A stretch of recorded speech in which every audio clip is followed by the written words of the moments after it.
as a white person, you're 10 times more likely to be attacked by a black person than vice versa.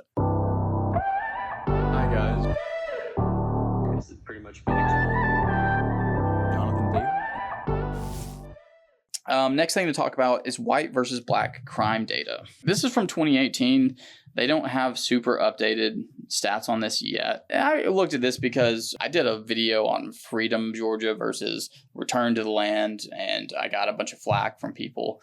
But thanks for commenting, guys, about how they're not the same. They're defending the Freedom, Georgia and everything, and that's fine. People have the freedom to do it. My point in that video was that there was a huge difference in treatment that black people and white people get in America, and that's just how it goes. And you're commenting on it, and the hatred and vitriol that came toward me and calling me all the names that were called, hey, that just backs up my point even more. I can't get on the internet and say things like this without having a bunch of people jump to the defense of Freedom Georgia starters.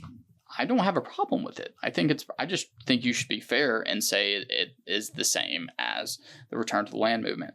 And there is really not anything else you can say about it. But these are FBI statistics. And the reason I looked this up is because Freedom Georgia was established, right, for a safe haven against evil white racist people. So I'm just going to give you these statistics from 2018. For example, white people experienced 547,948 incidents, mostly violent crimes, committed by black offenders, while black victims experienced 59,778 incidents by white offenders.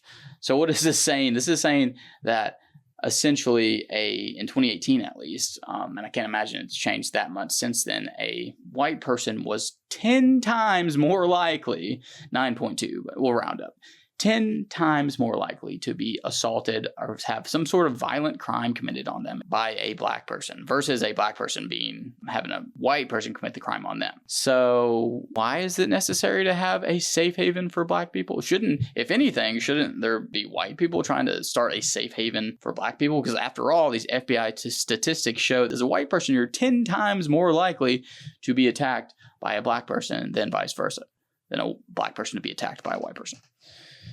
That's all I'm going to leave at that.